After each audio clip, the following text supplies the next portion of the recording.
सिंधुदुर्ग संवाद ताज्या घडामोडींसाठी आताच सबस्क्राइब करा। सभापती महोदय, की शिक्षक हा जसं मुलांना विद्यार्थ्यांना शिक्षण देण्याचा विषय आहे, तसा हा एक रोजगाराचा सुद्धा विषय।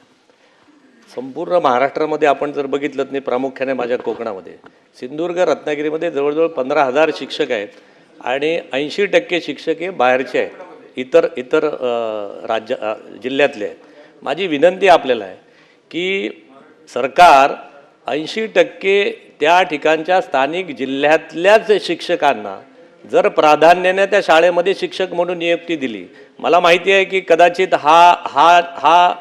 हे तुमचं कायद्याच्या याच्यावरती टिकणार नाही की आपण कुठे करू शकतो या शिक्षकांची बदली, परंतु जिल्हा संवर्ग केला आणि सगळ्या भरत्या जिल्हा संवर्ग म्हणून केल्या, महाराष्ट्राच्या याच्यावरती न करता जिल्हा संवर्ग म्हणून शिक्षकांच्या भरत्या केल्या, तर मला वाटतं कायद्यामध्ये सुद्धा हे टिकेल आणि 80% स्थानिक मुलांना शिक्षक म्हणून भरती होईल।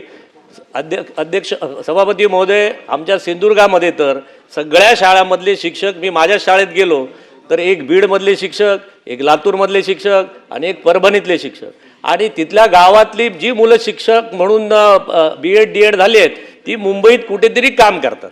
म्हणून माझी विनंती आहे आपल्या माध्यमातून सरकारला की ही जी भरती प्रक्रिया आहे ही जिल्हा संवर्ग म्हणून करावी, तर स्थानिक 80% शिक्षकांना त्या ठिकाणी भरती होता येईल आणि त्या ठिकाणचे शिक्षक त्या गावात राहतील, त्यांची पोरं सुद्धा त्या गावात राहतील आणि शाळा सुद्धा भरभराटीला येतील आणि स्थानिक माणसांच्या शिक्षकांच्या नोकरीचा प्रश्न सुटेल आणि मला वाटतं 80% आमच्या कोकणात बंद असलेली घरं पुन्हा उघडतील। असं आपण करणार का? जिल्हा संवर्ग म्हणून शिक्षक भरतीचा नियम सरकार घेणार का? हा माझा प्रश्न आहे। मंत्री महोदय।